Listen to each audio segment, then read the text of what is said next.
tam adi khinan lo hai ve ko khan ei zon na no mai to ve me nan chung ko chong hi an man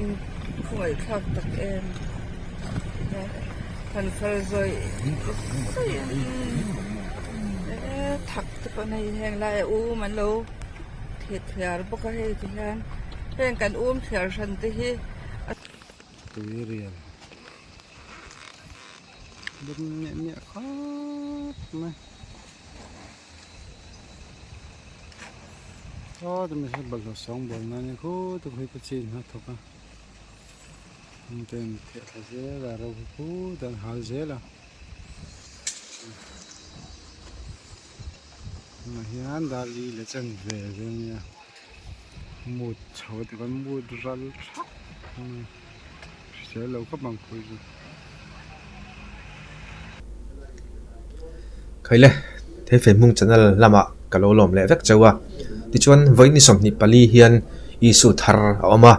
khulaya tunlaya kan buai pui ti mayang lar em devita an tha chung chang a boro kan zela thu buai zelu bel zela ni ome chu man te pon nei bel zela chu ta chon zalen hianin thu aron chua chon kan shir mol molanga vedo hi a seidon lo wangin kapman mol tuk don lawa engpon ni se kan shir chananga tol tha thu buai kan zela airfield veng mi panga man bel aron tia chun noi hian thu aron zia ka hei kan shir le ngalanga David Lalmon puya kumsam thum pakhat airfield veng thi chungchanga bongkon police station a toy zoi no BNS noya thu boy zelu kal zela nizan khan mi panga man bel an ni mi panga an man bel le a chungte chu aron zik don ni an mel mu chak om le maya tira o an mel an muila ave rim shuma chak om thalak tal te po empon ni sele heta da chi ron ni violo mai theya kan chiarang nizan khan heng mi panga David Laro puya kumsam ni pasation of lelram sanga panina lelram hluna kumsam nga paruk son of mual koya late pathumna lelkhongaya kumsam ni pariat son of lam chunga late palina lam nei pawa kachir diging rio kumsam li son of go boya yo an ming ava makve pangana lel ming liana kumsam li son of khai lama tinge ming hi chiar har katikop me late te hi man le anni arontia an ming chu ava makve tira u mi zopa ngai kan tiang chi tapo anni don mi kati mai king lelram hluna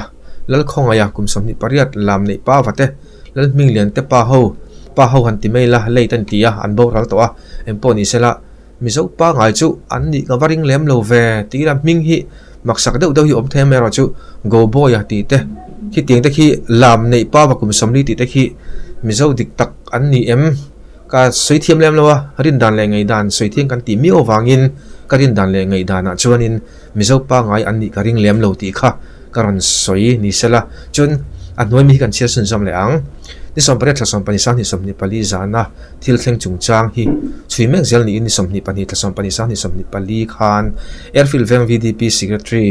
Katie Zonin sanga kumsam tum pakhat le VDP member RL mangai zwala kumsam nga paruk te chu police tan an man to nimin ve khan ko ta hruai an ni nuwa zela da an ni atia chun kan share chun zom thla zelang David Lalmon puyanu nun thang moi chuan bongkon police station a FIR thelu ta hemi be chan hian min nun lak thu boi zelu ani nun thang moi soidan chuan ni som pare tha som pani san ni som ni pali zan khan afapa le a then pa lal du sakate chu airfield pastor chen na ina poisa ruk chungchang ril hel thil thuwa VDP kumpuan VDP oblique kumpuan / ronda hei VDP le kumpuan ti khi / ronda khi VDP oblique kumpuan rontia kimi / ronda khi VDP big chok nge kumpuan big chok te kha a khiat thailo tura kan ngai dawa anon / awang khian mo chonin polten an chen in atangin an hroi chuaka afapa hi ke VDP officer kuthlak ani nuwa damdo ina hroi ni a jinglam dar khat nu dawa damdo ina thlen chuan athito ti an lo hril ti anan ziaka engponi ta sela tikhanin khami kan chiar tumaka kanan chiar zoni sela a thin rim thlak ema tin kan ho tu ten ma an la zel dona chuanin ani dan turangin kheskal dan tur tele an malak na te po ani dan tur dik taka an kalpui karing boka ti chon tuna po hian man lo an la nei nualang ti chu ka ring dawa a chan chu khami an soi sak zan khanin mi enga moja som ai tam kha an soi tat khang ka hria atlang puin mo chuta chonin ka dan puhria ta chang te ina dan aron soya khanin khata a om zong zong kha an tam mel rewa tuna yan hei avaya tuna ke san sim sak tele zela zukal ta hi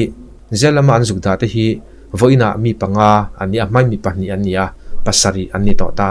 chonin mi som ai tam tura kan ngai rungota engponi sela mi som ai tam poni se nilo pata poni sela an vaya mana dan anga zela tang vek tur angin kalau ngai kai chon chu karon soi thei le ni ta sela chonin emponi sela kan sarkar tang ponin thei to paron chua kan home ministerin ma aron la a fakom kop maya kan home minister puke sabdanga fakom takani tichuan puke sabdanga hianin amang idan le thil ni dan turvel te po aron soi chuaka a fakom kop me hi toite kan enanga atul dan zin hi po hi re kan tum le doni o tun naya airfield khuwa thil dom lo taka thleng hlo maya hemi chungchang a hian sarkarin ngai dan a soi ve tuling kan ria a Mizoram sarkar home department chuan nisom pariat thasom phanisang nisom ni palia airfield khuwa thil thleng le ru na kai noi thil lawanga nun na hial chan anom hi poi atitak zetani he thila thina tuar tu chung ko te hi Mizoram sarkar chuan alaina tak zeta he thil thleng chungchang a hian case po zi alu ani a dananga malak mek ani atira amo phurtu nia hriat ni patni kan hrenga tuna hian zela anom mek ani ten mo phurtu dang po zon zela ni a tu tenge ni mo phurtu nia kan hriat hi engzangen ni a engte ti zel tur nge ti chu ni china kan soi ang khan dan noya chui mek zelan ni a man bek tur te pon mai theya chu a soi lok thei chi alovani tikhanin kan home ministerina aron soi kha kan ria anga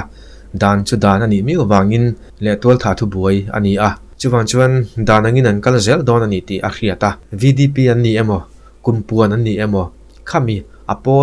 apol lampang outsider to meng o pon lampang atanga haron tel kha an om ve miau awang khanin kha te kha zon chua in zon chua te kha angai dona kan ho tu te hianin man la me ka thei to pan chuanga man tura an tiang zong kha chu an man vek thei tura kan ngai donia poni sela khami kha kan video ran ti chuale thei ni phat ro se o